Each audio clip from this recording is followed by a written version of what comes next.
Vamos lá, né? Vamos falar sobre a teoria dos conjuntos para facilitar a tua compreensão sobre esse tema, tá certo? Vamos dar seguimento, então.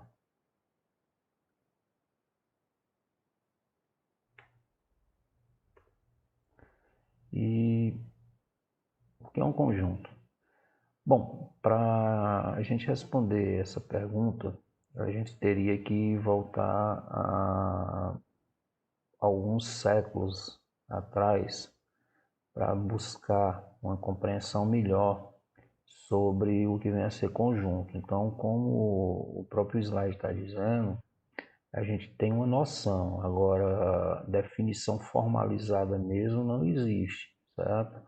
Então, é uma noção de um agrupamento, uma coleção de alguma coisa que a gente faça, que a gente coloque dentro do nosso cotidiano. Então, isso é o que viria a ser uma noção, uma ideia de conjunto. Agora, a definição propriamente dita não existe. Então, vamos dar um exemplo aí do que a gente falou, questão de agrupamento. Veja só, a gente tem aí alguns times de futebol que geralmente fazem parte do Campeonato Brasileiro. Então, a gente tem um agrupamento aí. Esse agrupamento a gente pode definir como conjunto dos times de futebol, certo? Então, independente da quantidade que foi colocada aí, a gente sabe que a quantidade é muito maior, mas a gente pode limitar essa quantidade a esses times de futebol que aí estão. Então, isso é um conjunto de times de futebol, agrupamento de times de futebol.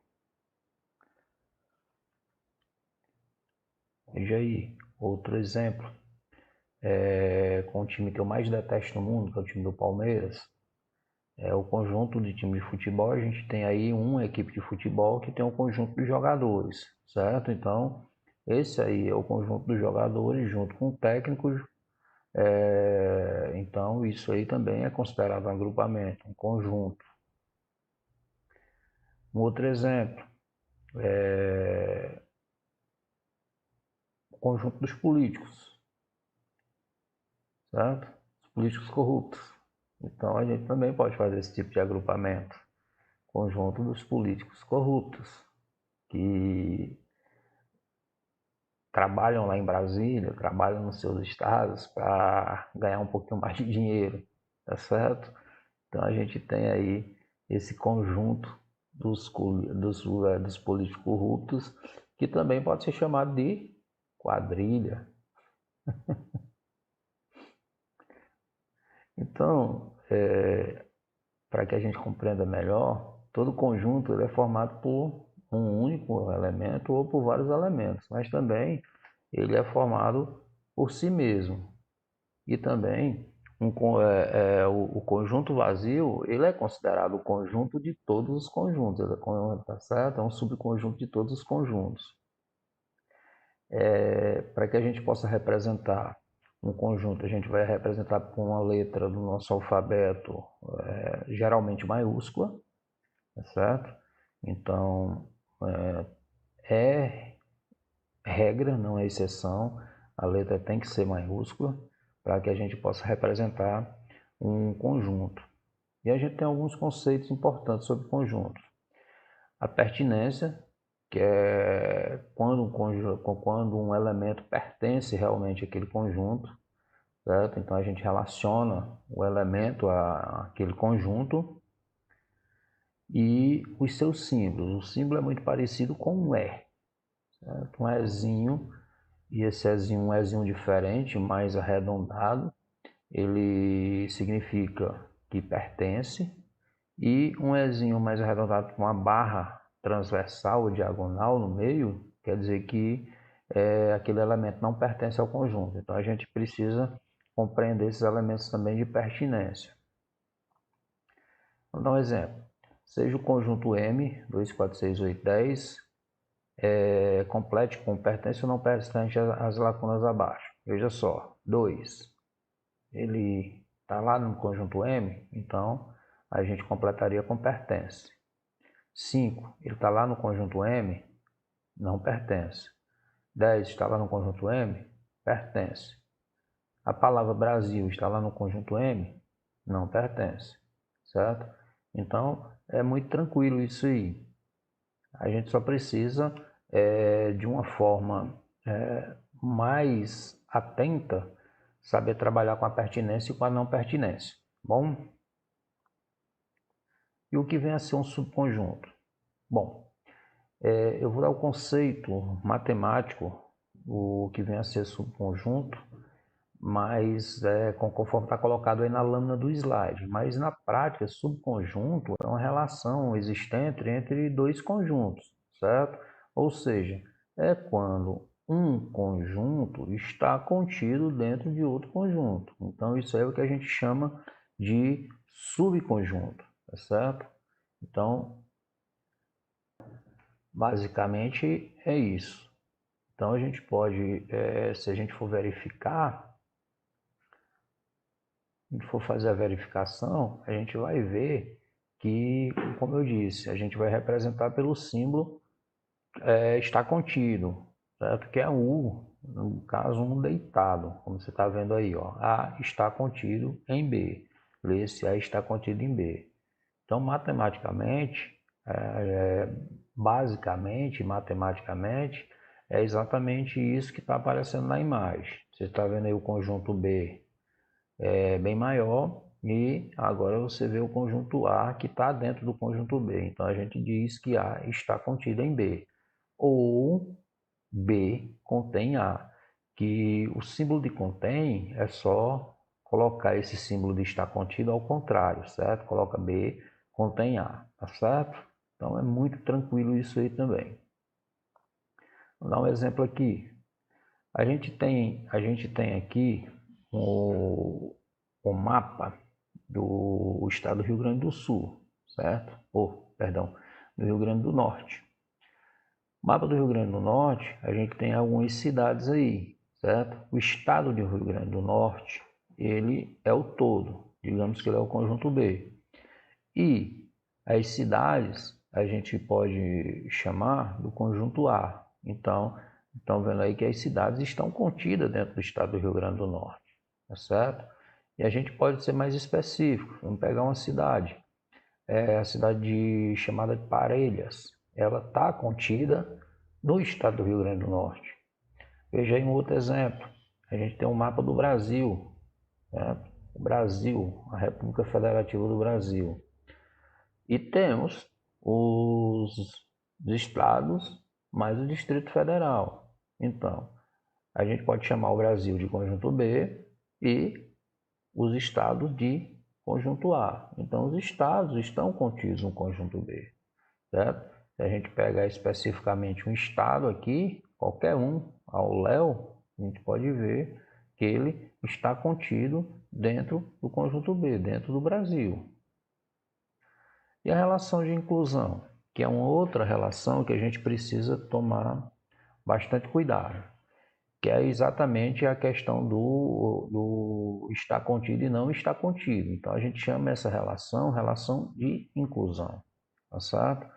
Então a gente faz a relação de inclusão conjunto com conjunto, é isso que na prática quer dizer, tá certo? Então vamos dar um exemplozinho aí. 1, 2, 3 está contido no conjunto 1, 2, 3, 4, 5, 6. Por quê? 1, 2, 3 são elementos do outro conjunto, certo? Então significa que está contido. 1, 2, 0 não está contido no conjunto 1, 2, 3, 4, 5, 6, 7. Apesar de 1, 2 estar contido. Mas quando a gente faz a comparação de dois conjuntos, a gente compara todos os elementos, não são apenas um único elemento, tá certo? Então, todos os elementos, e não um único elemento ou dois elementos, tem que ser todos os elementos. A igualdade de conjuntos. Dois conjuntos A e B são ditos iguais quando possuem exatamente os mesmos elementos. Então, além da relação de inclusão, a gente pode dizer que dois conjuntos são iguais de acordo com a quantidade de elementos e se possuem os mesmos elementos. Então veja aí, ó, conjunto A tem 5 elementos, de 0 a 4, e o conjunto B também tem 5 elementos. Porém, se você notar, a ordem está diferente. Mas, apesar dessa ordem estar diferente, esses conjuntos são iguais, porque eles possuem a mesma quantidade de elementos e os mesmos elementos, certo? Independente da ordem, aquela história, a ordem dos fatores não altera o produto, tá certo? Aquela regra matemática que a gente aprende lá no ensino fundamental. O conjunto vazio. O conjunto vazio, ele é um tipo particular de conjunto. Ele é um conjunto que não possui nenhum elemento, certo? Então, matematicamente, a gente geralmente utiliza o símbolo de conjunto vazio, que pode ser duas chaves, uma chave aberta e outra chave fechando, sem nada dentro, ou o símbolo, um círculo com uma semi-reta cortando ele na diagonal, certo? Então, o conjunto vazio, ele é subconjunto de qualquer conjunto, certo? Então, é uma situação que, como está dizendo, é impossível de ocorrer. Então, veja aí, ó, como eu disse, as chaves, uma aberta e outra fechada, ou o círculo com um segmento de reta, cortando o círculo ao meio na diagonal. Conjunto unitário. Conjunto unitário, ele é outro tipo especial de conjunto, certo? É um conjunto que possui apenas um único elemento, tá certo? Então, ele é elemento único. E pode acontecer? Pode, mas existem situações e precisa ter interpretações. Por exemplo, se eu falar um exemplo aqui bem básico que a gente colocou, o estado do Rio Grande do Norte. O estado do Rio Grande do Norte, ou a República Federativa do Brasil, ele possui um único elemento, né? Porém, a gente tem que analisar que existem vários subconjuntos dentro desse exemplo que foi dado, certo? Então, a República Federativa do Brasil, ele é composto por estados, então não é considerado unitário. O estado do Rio Grande do Norte, como foi colocado aí, ele também não pode ser considerado um conjunto unitário, porque existem cidades dentro do estado do Rio Grande do Norte. Então, por aí a gente tem que fazer essa análise um pouco mais específica, certo? Mas isso, matematicamente, não vai, geralmente é muito difícil de ocorrer, só ocorre através de problemas, né? E a gente vai ver mais na frente como é que se resolve alguns problemas relacionados a essa questão de conjuntos. O conjunto universo. O conjunto universo é aquele que corresponde a todos os elementos que fazem parte do estudo, certo? Então é o que a gente chama de conjunto universo. Geralmente ele é representado pela letra U, certo? Letra U que representa o conjunto universo, mas em qualquer enunciado de questão ele vai vir o nome conjunto, o nome conjunto universo. Então vem o U representando. Então ele é um outro tipo particular, mas bem mais geral. O conjunto das partes.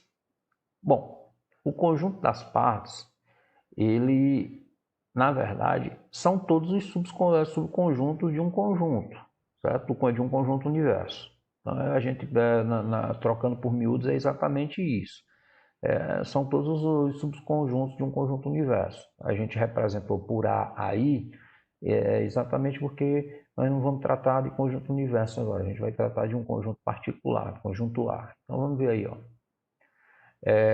Partes de A, ele pode ser representado dessa forma aqui, matemática. P de A é igual a X, tá ok? X pertence a A, certo? X é qualquer número, beleza? X é qualquer número. E ele vai ser considerado como, a gente vai chamar ele como conjunto das partes, exatamente por conta dessas chaves aqui, certo? A gente vai ter o elemento dentro das chaves. Então, significa que ele é uma parte de A, tá certo? Vamos dar seguimento. Veja aí, um outro exemplo. O conjunto das partes do conjunto abaixo. A gente tem A, que é o conjunto o todo, e temos os elementos 0, 0 e 1. Então veja aí, ó, conjunto das partes de A. Pode perceber que nós temos aqui, dentro dessas partes, o conjunto vazio, ele vai ser subconjunto. Temos aqui, ó, o 0, que é considerado uma parte. Temos o 1, que é considerado uma parte. E temos quem? O conjunto todo. Então, para que a gente possa dar essa resposta, a gente tem que considerar também o todo, certo? Então é isso que a gente chama, quando está pedindo as partes, a gente sempre vai considerar os elementos separados, o todo, e não esquecer do conjunto vazio. Ele vai ser sempre um subconjunto de qualquer conjunto, tá bom? Já para o conjunto B, 0, 1, 2, o conjunto das partes será, veja aí, ó, certo? Então, a gente tem fracionado novamente, certo? Por que fracionado novamente? Porque o conjunto B ele é um conjunto que tem uma quantidade bem maior de elementos, então fica bem mais fracionado. Olha aí, ó. Colocamos aqui novamente o conjunto vazio, colocamos as partes separadas, as três partes separadas, e depois fazendo a união, 0 e 1, 1 e 2, 0 e 2, certo? E o conjunto todo, 0, 1 e 2 aqui, tá bom? Então, muito cuidado com isso também. Quando a gente tem mais de dois elementos, a gente precisa chamar de partes a dupla também, ou o trio, e por aí vai, tá certo? Então, bastante cuidado com isso, para que não se erre questões fáceis como essa. E a gente tem várias propriedades que são extremamente importantes nos conjuntos, certo? Na teoria dos conjuntos. Uma das propriedades importantes, algumas das propriedades importantes a gente vai citar aqui. Outras não são tão importantes, então não há tanta necessidade da gente colocar, porque senão a gente ia demorar muito nessa aula, tá certo? São propriedades que são, na verdade, nem são usadas. Então, primeira propriedade importante, o conjunto vazio pertence à parte de A, certo? Vamos relacionar o conjunto A aos conjuntos que a gente falou aqui, demos exemplo. A pertence à parte de A, ou seja, o conjunto, o todo, o conjunto universo, ele é uma parte de A. Se A possui N elementos, P de A possui N elementos também, certo? Então, ó, 2 elevado a N elementos.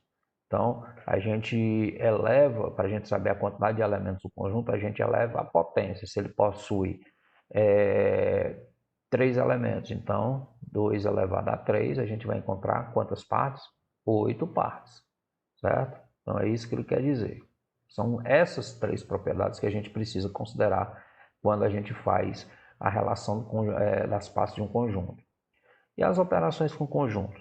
As operações com conjunto começa a trabalhar diretamente o foco dessa aula, que é você fazer essas operações entre um ou mais conjuntos, inclusive os problemas, que a gente vai colocar alguns exemplos com as soluções, tá certo? Para que se possa praticar. Então, a gente tem como operação a união, os elementos pertencem, não é pertences não, aos dois conjuntos, eu que errei aí.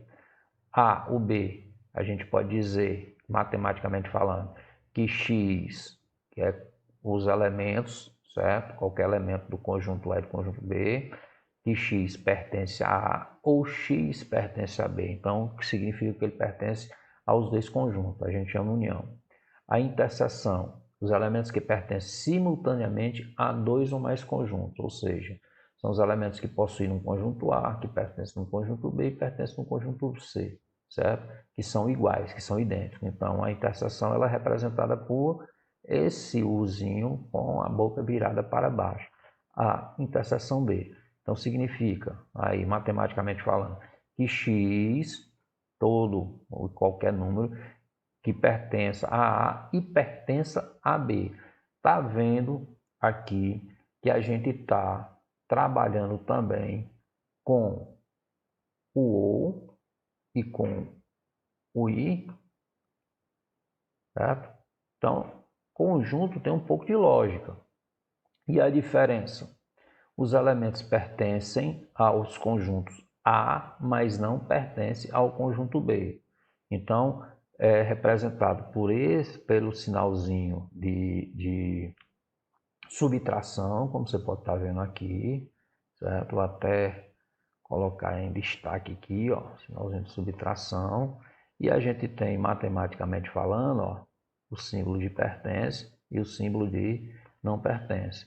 Então, temos A menos B, ou diferença entre A e B, igual a x, tá ok? X pertence a A e x não pertence a B.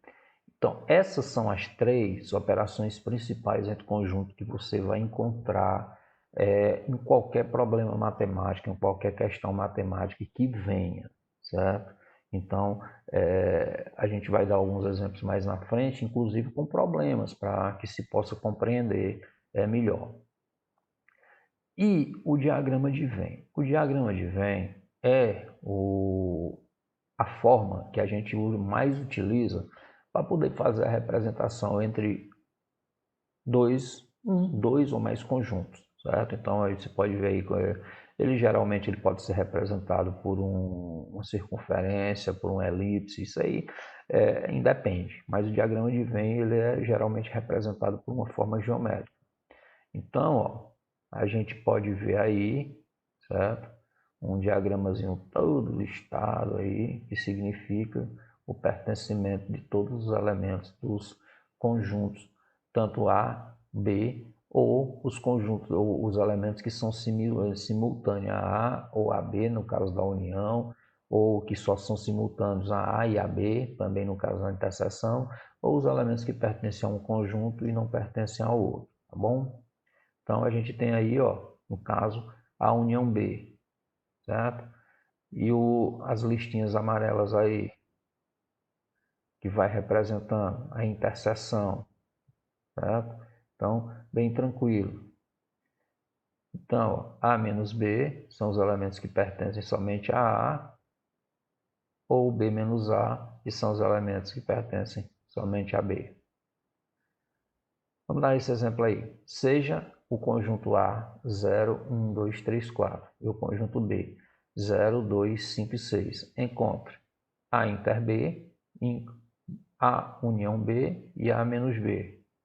Então, 0 e 2. 0 e 2, pode ver aí que o 0 e o 2 estão no conjunto A e também estão no conjunto B. Então, significa que é interseção. 1, 3, 4. 1, 3, 4 são elementos do conjunto A, certo? Junto com o 0 e 2. Pode ver aí que a elipse do conjunto A também está circundando o 0 e 2. 5 e 6 são elementos do conjunto B, junto com o 0 e 2. Então, você está vendo aí que a elipse do conjunto B também está circundando o 0 e 2. Então, a gente tem aí a nossa letra A, que é a interseção 0 e 2. Certo? Então, só voltando aqui, explicando, então, 1, 3 e 4, 1, 3 e 4 são os elementos somente do conjunto A, que temos no caso aí também a resposta da letra C, e a união B, que estão todos os elementos aí, ó, certo? Mesmo representado na elipse, porque eles dois estão se interligando, tá bom? Pode tentar fazer isso de forma separada no caderno, só para poder melhorar a compreensão. Então, a gente pode dizer que o conjunto B ele vai ser um subconjunto de A. Você pode colocar exatamente dessa forma aqui, ó. Vou anotar aqui para você, para ficar melhor. Então eu tenho aqui, ó, conjunto A, certo? E tenho aqui conjunto B. E eu posso colocar no caso aqui, ó, o 1 do lado de fora, que corresponde ao conjunto A, certo? Posso colocar o B aqui dentro, com 0, 2, 5 e 6 e por aí vai, tá bom? Você pode representar dessa forma, porque alguns elementos do conjunto A, como está fazendo união, você pode representar através do diagrama de Venn, mas não querendo representar através do diagrama de Venn, o interessante, e é mais interessante para você compreender melhor, seria A, no caso aqui, certo? A união B igual, aí ó, 0, 1, difícil trabalhar com isso aqui, 2, 3, 4, 5 e 6, beleza? A interseção B,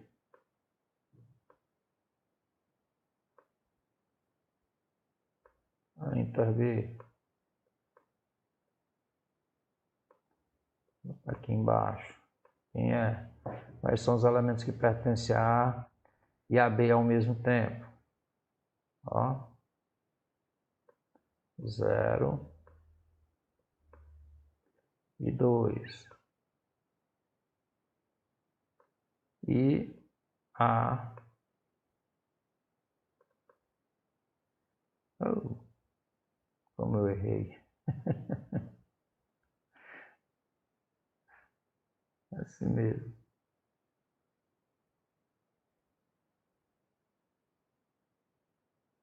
A menos B. Quais são os elementos que só pertencem a A? Então, a gente tem os simultâneos são 0 e 2, certo? E o que só pertence a A é o 1, 3 e 4. 1, 3 e 4. Eu considero essa forma, se o enunciado não vier pedindo, a melhor forma de se fazer